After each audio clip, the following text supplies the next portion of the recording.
Everybody has a need for achievement. To do well, to get somewhere in life, to be better, to achieve. Achievement means moving forward, and in order to move forward, you must be motivated, inspired, ambitious. You must have dreams and goals that create ambition, good ambition, positive ambition. Now, ambition does not mean being greedy. It does not mean being selfish. It does not mean getting ahead at the expense of others. Ambition is not greed. Ambition is not avarice and an all-consuming desire for wealth. Ambition is not hoping you can win at the expense of others. Now, desire does not always translate into ambition. Desire is what you want for yourself. A bigger house, a better car, a fatter bank account, a better life. I desire to have these things. Ambition is how you get there. Desire is sometimes healthy. Desire is sometimes healthy. Desire is sometimes unhealthy. Desire might say, I want the tallest building in town. Are you ambitious enough to realize these dreams? Are your dreams strong enough to pull you towards your future? Are they vivid enough to see the end result? Are they worthy of doing until you get there? What are your reasons for creating these dreams? Reasons vary from person to person. I bet if you did a little soul searching, you could come up with a fairly strong list of reasons why it's so important to achieve these dreams. What are you trying to express? These reasons for accomplishing great things are different for everybody. There are personal reasons, sometimes uniquely personal reasons. Some people do well for the recognition. Some people do well because of the way it makes them feel. They love the feeling of being a winner. Family is another reason, a motivator for doing well. Some people do extremely well because of other people, and that's a powerful reason. Sometimes we will do something for someone else that we would not do for ourselves. How fortunate are the people who find themselves greatly affected by someone else? But what does that really mean? Well, let's start with the word eager. We can be eager to see a ball game, eager to see a ball game, eager to see our kids in a dance recital, eager to see an old friend, eager to shop for a new car. Eager sounds like a lot of fun. But do you ever hear people say they are eager to live a better life, eager to have a better family, eager to make a lot of money? Probably not. And that's a problem because, as I see it, living a better life, having a better family, and making a lot of money takes an eager desire. We have the remarkable ability to get exactly what we must have, but there is a difference between wishes and desires. Even though we may wish we could breathe a little easier in our clothing, we have to have the desire to exercise a little more and eat a little less. The I wish I could lose weight has to become, I have the eager desire to lose weight. The backbone of an eager desire to change is discipline. True ambition is disciplined, eager desire. Ambition is a minute by minute, day by day mentality. To have the ambition to work towards a better family life, a newer car, a bigger house, a financially secure future, you have to live it every moment. If living a successful life was easy, I'm sure more people would be successful. If just being ambitious was enough, I'm sure all of the broken and perplexed people in the world wouldn't be broke and perplexed. While most people spend most of their lives struggling to earn a living, a much smaller number seem to have everything going their way. Instead of just earning a living, the smaller group is busily working at building and enjoying a fortune. What's the major difference between the little group with so much and the larger group with so little? None has as much potential power for doing good as the ability to dream. Dreams are a projection of the kind of life we want to lead. Dreams can drive you, dreams can bribe you, dreams can make you skip over obstacles. When we allow our dreams to pull us, they unleash a creative force that can overpower everything in our way. To unleash this power, though, your dreams must be well defined. A fuzzy future has little pull power. Well, defined dreams are not fuzzy wishes. Wishes are fuzzy. To really achieve your dreams, to really have your future plans pull you, your dreams must be vivid. If you've ever hiked a 14,000-foot peak in the Rocky Mountains, one thought has surely come to mind. How did the settlers of this country do it? These people had dreams, big ones. They had ambition. They didn't focus on the hardship of getting up the mountain. Their dreams were stronger than the obstacles in their way. You've got to be a dreamer. You've got to be a dreamer. You've got to see the future finished in advance. You've got to see California while you're climbing 14,000-foot peaks. You've got to see the finish line while you're running the race. You've got to hear the cheers when you're in the middle of a monster project, And you've got to be willing to put yourself through the paces of doing the uncomfortable until it becomes comfortable, because that's how you realize your dreams. Ben Franklin gave us 3 principles of success and ambition that have withstood the test of time. Number 1, happiness doesn't come from big pieces of great success, but from small advantages hammered out day by day. It means that you've got to enjoy the journey. It means that you must enjoy and take pride in your little accomplishments. It means enjoying who you are, becoming in pursuit of your eager desire every day, every single day. Ben Franklin's second principle said that life is plastic. Within each of us is the power to mold ourselves and mold our environment. It is up to each of us to begin this molding process with a final product in mind, and it is within our power to work it and form it every minute, every day, every month, every year. By using your mind, your abilities, and your attitude to work a little each day on molding your life, you'll soon see how magnificent your power is to gain those small advantages each day, the little steps it takes to build up to success. Principle number 3, success is a pleasure. If what you are doing today isn't satisfying and gratifying, guess what? You're really not successful. If you are not fulfilled with what you are doing today, you cannot possibly be successful. It doesn't matter how many worldly possessions you may have, how many cars, how many toys, how much money. If you're not happy with your life as it is, you cannot be successful. Now, I know that success is a relative term. It means different things to different people. But the one thing you will hear from everyone who is successful is that they are happy with who they are and what they are doing. They are happy, content, satisfied. Success is a pleasure. What have you done today that makes this day successful? Think about it and write it down. If at the end of the day you can jot down the things that have made it a good day, you will soon see patterns. For me, this really is a good habit to get into. When you can see a pattern of pleasure, you'll know you're on the road to success. This is the key one. Success is measured through pleasure. You've got to be happy along the way. You've got to be happy along the way. You've got to learn to give yourself a pat on the back, a good job. You need to tell yourself, I'm proud of me today. You've got to be happy. You've got to learn to enjoy the process. Success is a combination of 2 things. Number 1, an inner ideal which is followed persistently with courage, defining a goal and having the resolve to complete it no matter what. I'll do it or die. Promise yourself you'll read the books until your skills change. Go to the seminars until you get a handle on it. Do it until it makes sense. Practice it until you've got it right. Don't give up until you get where you want to be, however long that is. Step by step, piece by piece, book by book, seminar by seminar. Do it until. Go for it until is a very important word. It's magic. It means that you'll never give up. Don't miss the chance to grow to pay the price. Until you learn, change, grow, you'll discover some of life's great treasures when you pay that price. Going for it, as long as you're working toward your inner goal, your dream, then success is possible. But once you give up your inner vision, then you can never become successful. You never will become successful. You never will become successful until doesn't even matter now. Maybe the person who's been working on a project for 10 years can be successful in his own right if he's honestly working toward it, doing everything toward it, doing everything to make himself worthy of reaching the dream, really happy with where he is, doing it until then maybe he is a success. It's a personal thing, going for it one step at a time, going for small accomplishments along the way for however long it takes. What outside evidence or results or proof can be seen when you accomplish your goals one step at a time? You'll start to see things change around you, little things, not major things, but little everyday things. You may not even notice, unless you are paying attention. You see, you can't change what's going on around you without first changing what's going on around you, without first changing what's going on within you. Start changing how you look at mornings, and sure enough, people will start changing how they look at you.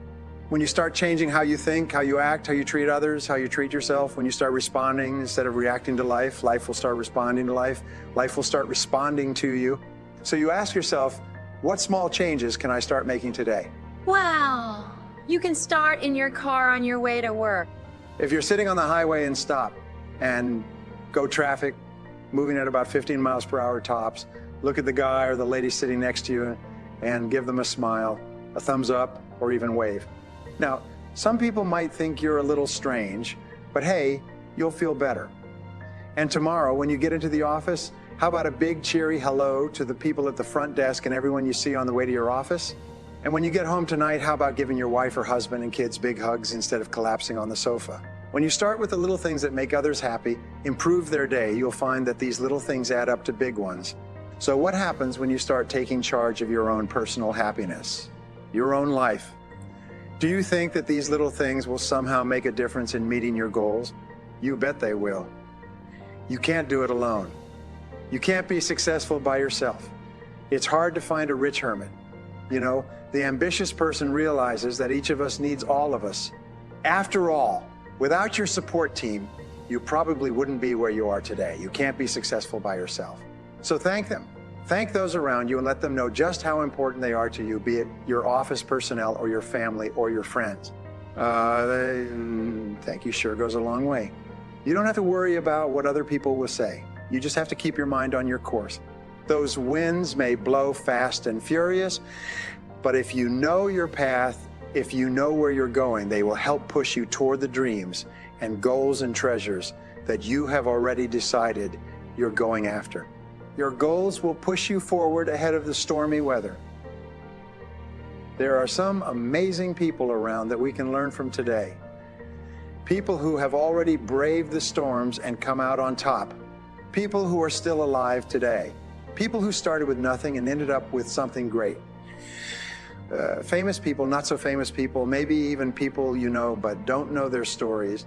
People who had an early vision and ambition. People who turned their focused dreams into the reality of success. Stories of success are all around us, everywhere. Take the time to talk to these people or read their stories. You might learn something. You might find out that they have already traveled the path you are now on. When you get up tomorrow morning and are standing in front of the mirror getting ready for the day, remind yourself that you are somebody, that you are important, and that you can make the changes that will move you closer to your ideal future. Listening to the stories of others can be motivating, captivating. They can provide that extra push you've been looking for. They can demonstrate what the power of ambition is truly all about. They've been there. Their knowledge is valuable. And when you use that knowledge and motivation to take action, you'll gain momentum. Eventually, you will find that the key to motivation, true motivation, is right there inside you. You won't have to look elsewhere to get pumped up, turned on, charged up. With the right knowledge behind you, you will learn how to motivate yourself. With the right knowledge, you will find yourself becoming inspired on your own. Number one, develop the habit of daily goal setting and goal orientation. Get yourself a spiral notebook, like a school notebook, to write your goals in and resolve to keep it nearby for the rest of your life. Each morning before you start out, open your spiral notebook and start a new page without referring to the old page, and always begin with the words, "My goals are the following, colon." You then write down your top 10 to 15 goals in the present tense, as though you have already achieved them. For example, instead of writing a goal such as "I am going to lose weight in the months ahead," you would write, "I weigh X number of pounds by a certain date." Instead of saying, "I will earn more money over the next year," you would say, "I earn X number of dollars by such and such a date." The earn X number of dollars by such and such a date. The more specific you can be in terms of what you want and when you want to achieve it, expressed in the positive present tense and beginning with the word "I," the more powerful the effect will be on your subconscious mind. Positive personal present tense goals, written down and repeated each day. Activate your subconscious and superconscious minds and step on the accelerator of your potential. As a result, you start to move more rapidly toward the achievement of your goals, and they begin to move rapidly toward you. This is the process used by the world's successful men and women. Think about your goal as often as you can. Get a mental image of it as having already been accomplished. But be sure to be absolutely specific. Don't generalize. Success is the progressive realization of a worthy goal. It means that any person regularly engaged in achieving something which he considers worthy of him is successful. At the same time, it also means that any person not so engaged must be defined as not successful. A failure, at least temporarily. At least temporarily. Of all the people you pass on the street, only about 5 out of 100 can tell you what they're working toward. The rest are just drifting alone, hoping something good will happen to them, or at least that nothing too bad will, letting circumstances and economic winds blow them this way and that. What you think about from this point onward, if your thinking is circular and chaotic, your life will reflect that chaos. But if your thinking is orderly and clear, if you have a goal that's important for you to reach, then reach it, you will. That's why establishing a goal is vital to success. By thinking every morning, every night, and as many times during the day as we can about the single goal we've established for ourselves, we actually begin moving toward it and bringing it toward us. Force your goal into your subconscious mind. See yourself as having attained it. Do this without fail every day, and it will become a habit that will lead you from one success to another all the days of your life. For this is the secret of success, the door to everything you will ever have or be. Second of all, become people-oriented. Recognize that everything that you achieve in life is going to be with the help or support or cooperation of other people. People have everything we want. If all the people in this country gave you a nickel, you'd have $10 million. The people have everything you want. Here's what's important to understand. People are where the fortune is. In fact, you could just interchange the two words, fortune and people. Another habit that you can establish is to be results-oriented. There are always 100 things that you can do, but the ability to set priorities is one of the most important of all skills that we have as adults. And this is important. Many people focus and concentrate on things that are not that important. Imagine with your workload. Imagine you could only do one task before you were called out of town for a month. Here's a great discovery, and I've worked on this extensively. Success is the ability to solve problems between you and any goal you have, especially a financial goal. The only thing that stands between you and your goals is problems.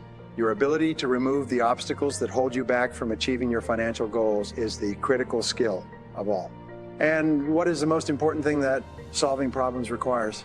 Thinking, defining the problems clearly, defining the solutions clearly, picking the most important solution to the most important problem, and taking action on it and working on it, expecting it not to work a few times until you finally break through. One of my favorite stories, which you're familiar with, is Thomas Edison working on the electric light bulb. The story is very interesting, and it goes back for years. But the bottom line is, after conducting 5,000 experiments, and these were mentioned in the newspapers, a journalist came to him and said, "Mr. Edison, why do you persist in trying to invent an electric light bulb when everybody knows that man was meant to light their way through life with kerosene lanterns? You failed 5,000 times. Is that a good use of resources?"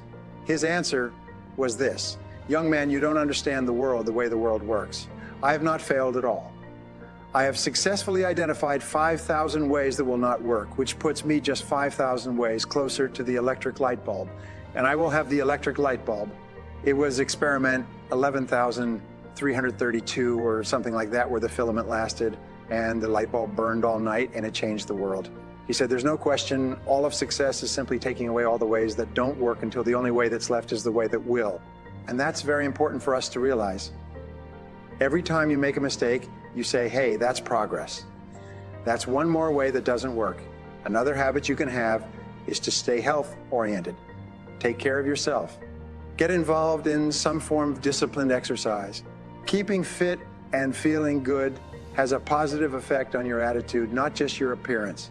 Even if you're not into sports, there are some cassette programs and books on how to stay in excellent shape in only 20 to 30 minutes a day. Physical fitness pays great dividends in terms of your energy level, your ability to live a long, healthy life, and your general sense of well-being. When you feel good about yourself, other people will feel good about you too. Appearance, vigor, vitality, and well-being have a lot to do with how your life works out. The final habit is that of self-discipline. And the best definition of self-discipline is that self-discipline is the ability to make yourself do what you should do when you should do when you should do it, whether you feel like it or not. It's when you don't feel like it and you do it anyway that you eventually develop the self-discipline that makes everything else possible.